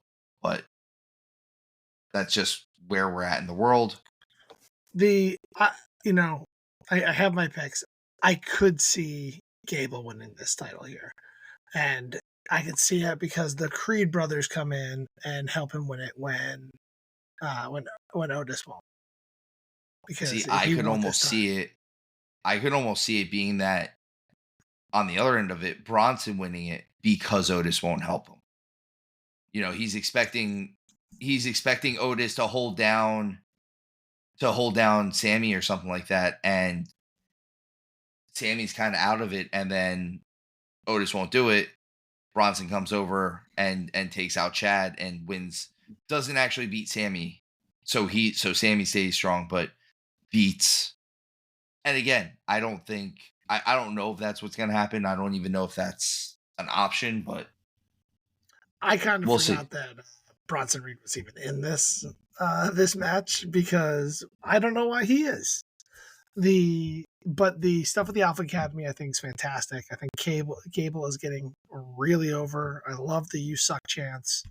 So I think everything he's doing is just top notch. I love the build to this. This has been really really good. Uh, Other than that, we have Sonya Deville returning. Cool thing. She's returned after, I believe, both being partially injured and getting married. So good for her. Congratulations. I think her little devil's advocate moment with Shayna Baszler and Zoe Starks was cool. I also think that Shayna and Zoe going over as the number one contenders was not. I would have liked it to have been better. I would have liked them to go out there and just have destroyed the other three teams at this point. I feel like we're kind of getting the same thing out of both tag team divisions. We're getting two guys that are, or four teams at a time that are just not. I don't know. We're getting good matches, but if you want me to believe that Shayna and Zoe are killers like they should be, you have to book them as killers. And I would have liked to have seen them go out and just destroy these people, just have been monsters. And especially since Shayna Baszler hasn't really been known for being a knockout artist, she's a submission specialist. So if they had debuted that new tag team finisher that they did after they just went through and destroyed everybody, I think it would have been, I think it would have gotten over better. But again, that's just me. The women's tag team I titles are don't think kind you're of. I don't think you're going to see a really good tag team title challenge until you get Nia and Tiffany. I think that they're I, building that in this right now. I could see the reason why Nia wins against Bianca is by Tiffany coming in and helping her win. and then eventually we get Tiffany and Nia versus Bianca and Jade. Which would be fun. I'd pop for that. I think that's a great match, and I really enjoy I think that. it'd be good, and Team. I also think it would both lead into Jade versus Bianca, but we'd also get some fun Tiffany versus Bianca matches, which is kind of what I really want right now. I would like Yeah. a long-standing feud between Bianca and Tiffany. It's weird. They're kind of like they are the opposite sides of the same coin, right? Like they're the two really athletic girls. They're both kind of bratty, but it's like what level of brat is acceptable. Like Bianca, has her bratty moments, but like it's like, oh well, it's cool because she twirls her hair and like she's inspiring and she loves She everyone. And smiles. It's yeah, great. she smiles and she loves and she praises God and stuff like that. So it's okay. I'm not saying there's anything wrong with praising God. Also, please don't take it that way. What I'm saying is she does all the good stuff, but she's still kind of a brat about some of her stuff. Mm-hmm. Whereas Tiffany is the opposite, where she's all about her and she doesn't care about anything else, and she's the center of the universe. So it makes her a different type of brat. And I think that's the thing is, and they're super athletic and they're kind of the exact same type of worker. do these super athletic things, and they're both super strong, and they come from real athletic backgrounds. I will say this: I think Tiffany gets a little bit more of the storytelling better and quicker than even Bianca has already, and that's saying something because Bianca and Rio are being positioned or were being positioned to be just the world beaters of the WWE. Um, we do get the next thing up is we have Lyra advancing over Io Sky and Gunther advancing over main event Jey Uso. Again, this goes back to saying can't really be main event Jey Uso if you never seem to make it or win the main Because event. sweet irony. And then Lyra Did you see Valkyrie. in the Lyra match the crab arm grab where she kind of swung her? So I've seen that move before. I have not seen that move in a very long time. And honestly, I think the last person I've seen do it was so long ago. It was like TNA Samoa Joe. It was cool. I dug that move. I don't think I've ever seen I it before. I have seen it before, but I have not seen it in a very long time, and I like it every time I see it. And I think the little twist was that she did the swing. Yeah, I've seen the which move before. I don't know if I've doesn't ever make seen it the more swing. impactful, but like actually It leaving her on the mat and like sitting on it would have made it more impactful. But whatever, swing was nice. it adds something to it. It adds pizzazz. I thought that was a good match. I thought the Lyra EO match might have been the best match of the night. Agreed. And I know you had said that they started a little iffy for you, a little It bit felt too choreographed, as choreographed. you said. Yeah, Yeah, I think the same thing happened in the Bianca Tiffany match where there was a spot where Bianca had to like shuffle over to get to it so she would get stomped. Like you just live like it needs to flow a little better. It was clear the beginning of that match was heavily choreographed. which again, I'm not a fan of that either. All around though, I thought the match was good, and I thought we saw a lot of near finishes that I like. I like people going for quick pinfalls. Mm-hmm.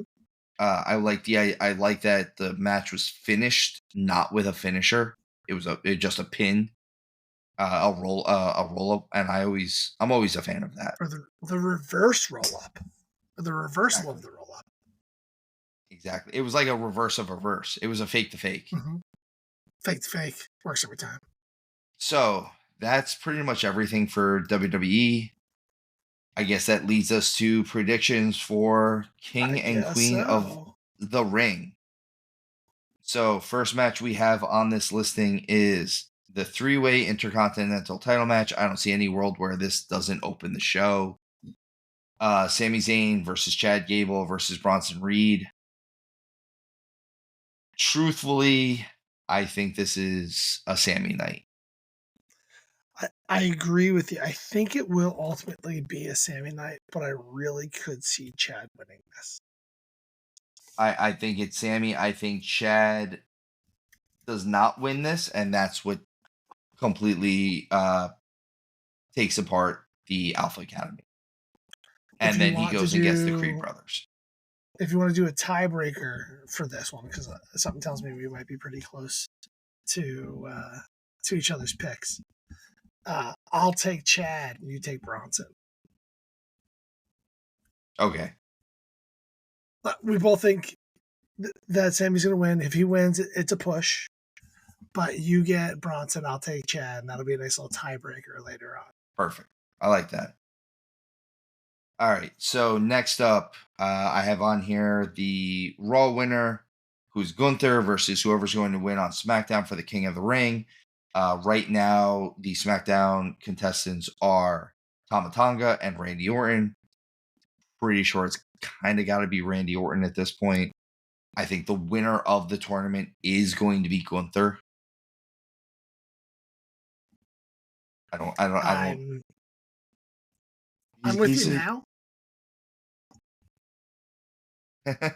I mean, originally we thought it was going to be Jay. Yep. I think it should have been Jay. Agreed. Laya Valkyria versus either Bianca Belair or Nia Jax. I'm just putting SmackDown on this one. I think whoever comes out of SmackDown Sorry, me too. is winning that. We have Here, Becky Lynch. well, who do you think is going to be? I think it's gonna be Nia. I think it's going to be Nia as well. I think it's gonna be Nia. And I think if they don't have Nia win it, it's almost like a disservice to her. I think it kind of kills anything else at this point because you've had her just I agree. She just loses to destroy everybody. people at this point. Let's see. Becky Lynch versus Liv Morgan for I put Raw Women's title, the Women's World title, I believe it's called now. Mhm. I don't know who wins this one. I think this is the only one that I'm questioning. I'm gonna put Becky. All right. That's what we did last time when you thought it was last show. I think we had the same picks. I just think it's time to get the belt off of Becky.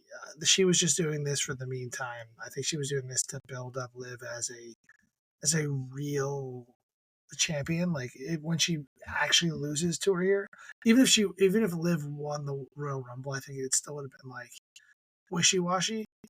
But the fact that Liv beat Nia, now Liv beats Becky, is going to make her a viable person for when Rhea comes back.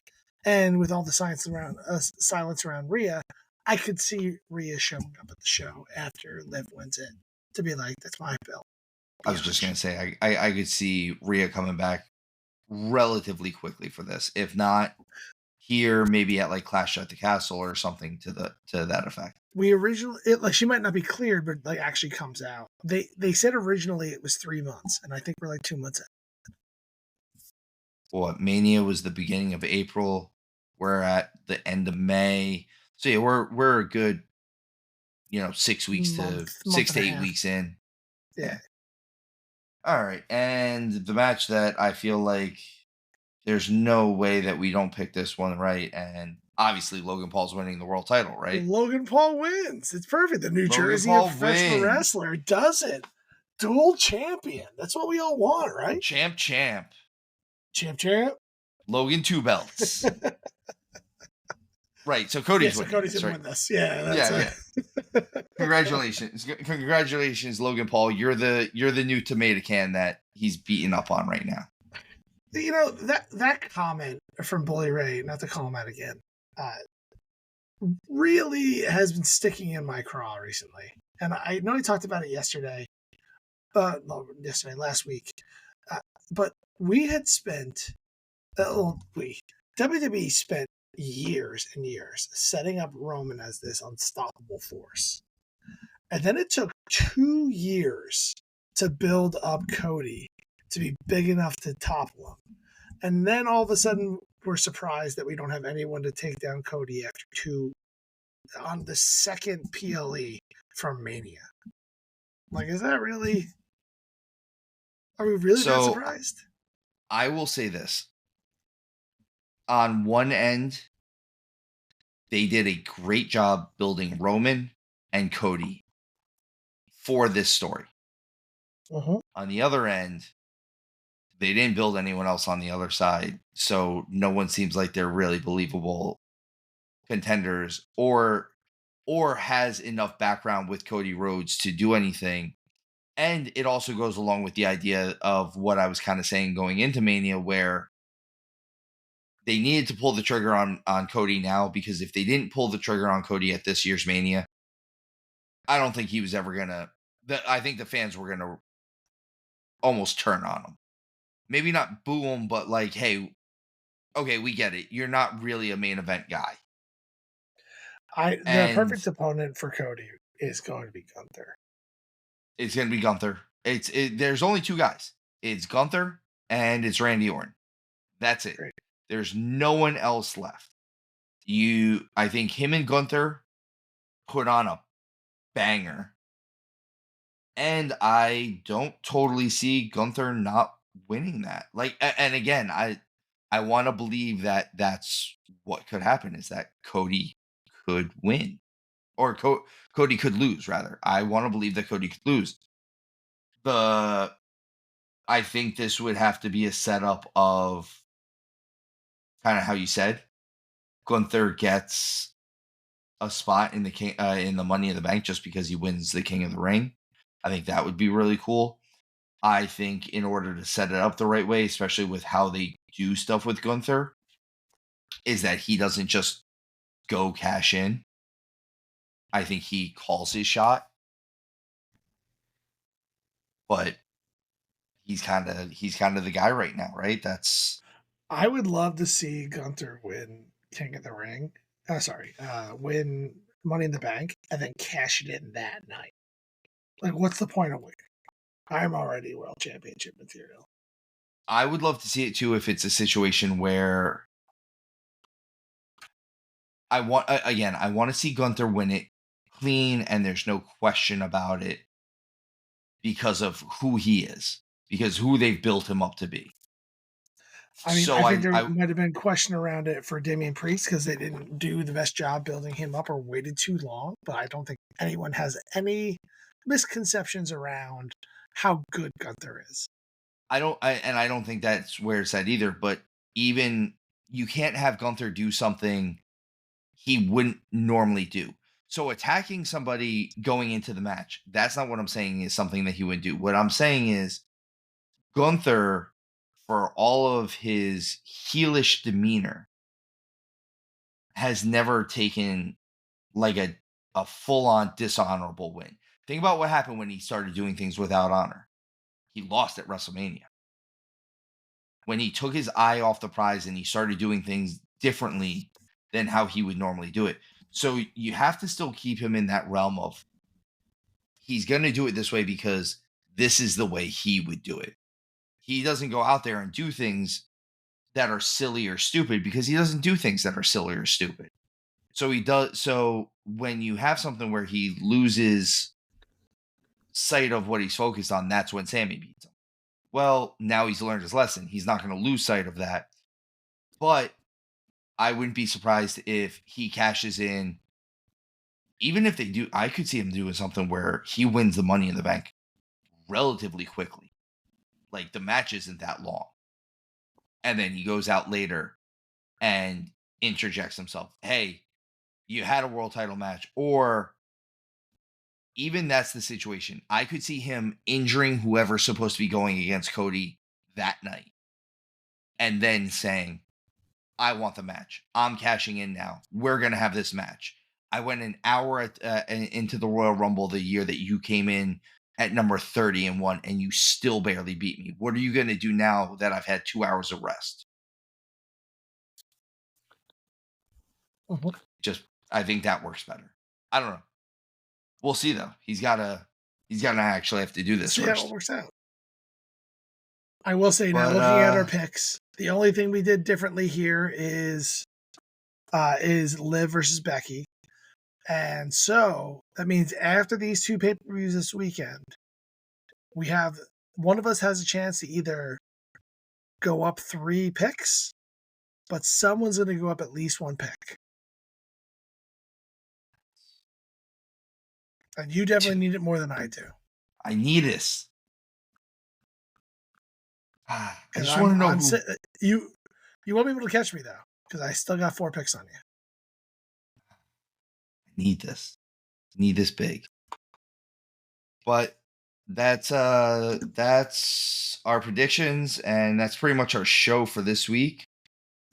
Folks, if you've been listening, as always, thank you so much. We absolutely appreciate it. Please, please, please follow all of our different friends of the show.